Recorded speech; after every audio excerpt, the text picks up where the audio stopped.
Hello guys, welcome back to my channel Electronics. In today's video, I'm going to program this Witty box ESP8266 module, and I don't know about the RGB LED programming.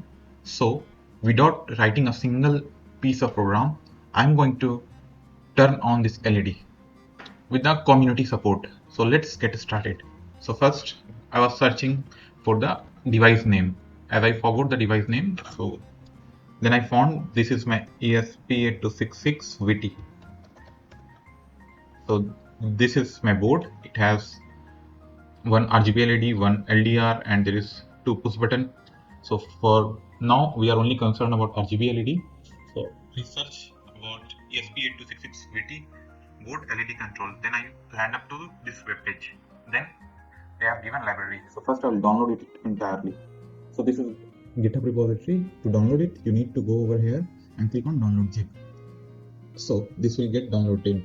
Now what we have to do is we have to import this in our main application. So to import it, we need to go on a sketch, then include library, and there is two options to add library. Either you can search on Arduino platform or you can add the zip file. So I have already downloaded zip file. I'll go with add zip library. Then this is asking where is the downloaded file. So this is my downloaded file. I'll select it, I'll open it, and this is internal library field, moving extracted archive destination library not valid. So it is saying library is not valid. Then what we have to do, either we can debug this or we'll check alternatives. So let's do one thing, because I am doing this thing in real time, no any editing, no any background, nothing, all thing is real time, so that one can understand the complexity of this thing. So this one is in zip format. First we have tried to import this zip on my Arduino platform, but it was not successful. Now what we'll do, another method, I'll do extract it.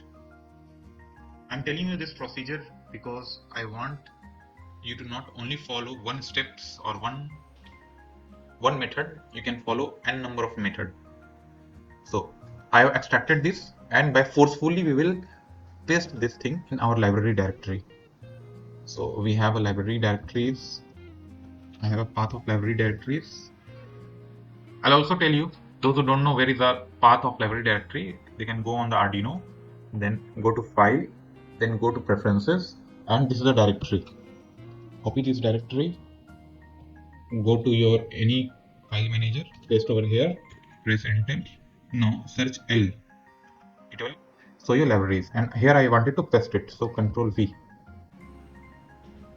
Yes, so this is my folder, and I want to paste over here. Make sure you do not paste the zip file. If you are doing with Arduino platform, then you have to include zip, but if you're doing directly, then you have to extract it and then paste it. So you will need provide administration permission to move this folder. Okay, continue. Now, so by forcefully I have included my library over here, and this is my library, this is my source file.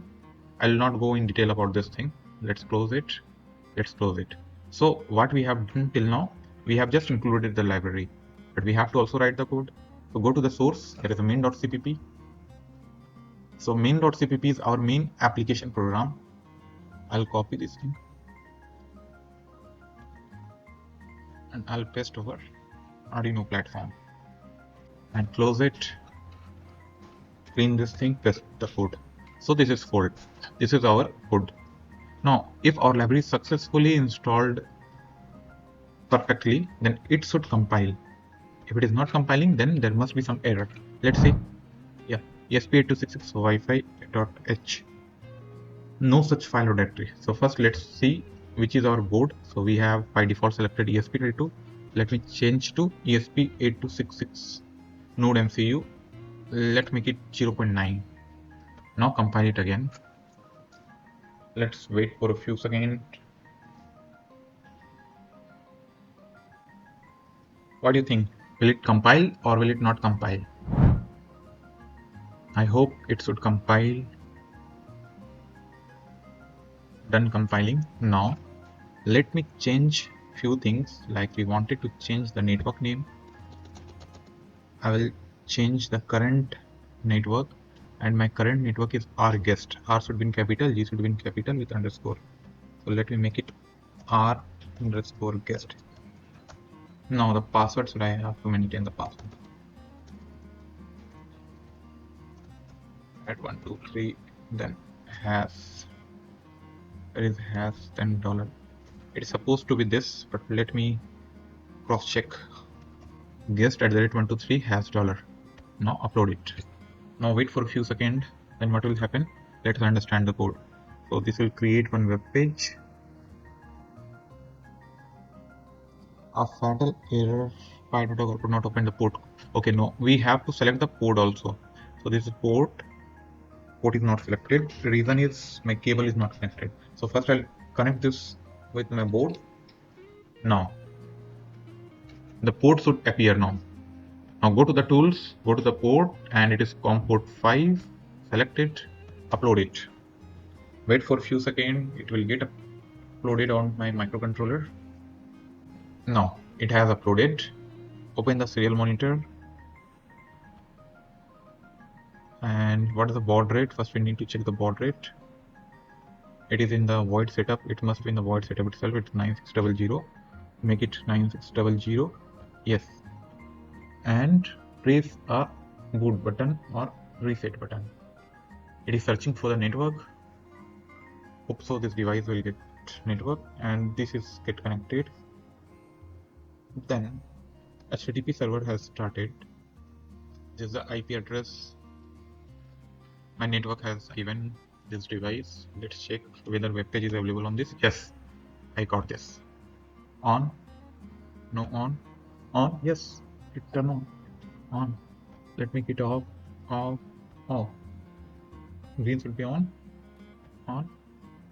No, I think a green LED has burned. That's why it is not turning on. Let's turn on the red. Turn off the red. Turn on the green. Turn on the red. Then turn on the green. Nothing is happening. So hope so my green LED has burned. That's why it is not. Let's first debug this thing. Green is not turning on. We can also check the problem why it is not turning on. Might be there is a LED issue or some other issue. So let's check on the port side. So when server is on, green is on. 200 text HTML, green 1023, green off. First we'll check which pin is my green pin. Green pin is 12, 13 and 15. So might be 12, 13. Okay. So there is a resistance is connected on pin number 12. That's why it is not glowing at full potential. So what I found is there is a resistance because I was working with the temperature sensor and this is sorted.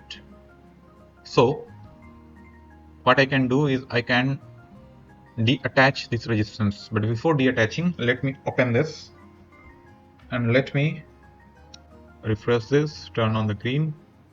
Yes, now green is turning on, off, on, red is on, this is on. I'll turn off the red.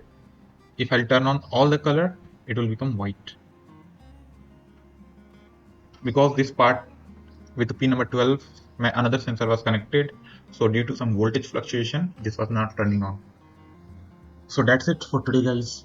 My agenda is to teach you. If you don't know about coding, don't get fear. Start working and you will get the path. So there is very famous code. I'll show you the code also. I didn't remember the code. I'll show you. This was my favorite. This code was a little blur in my mind. So this code is मंजिल मिल ही जाएगी भटकते ही सही गुमराह तो वो हैं जो घर से निकले ही नहीं. So if you have not come out from your home, then you are misguided. So you have to come out with comfort zone and don't think not much. Start whatever you know. Gradually you learn. You will not learn immediately. After doing lots of error in the embedded field, then only you can able to learn. And this is a very common thing. You can say practice makes man perfect. This all quotation, this all quotes means the same thing. If you do not do, then you will not succeed. If you do, then only you will succeed. So with this line, let's catch up in some other videos, in some other cool projects. Thank you for watching Aloconics.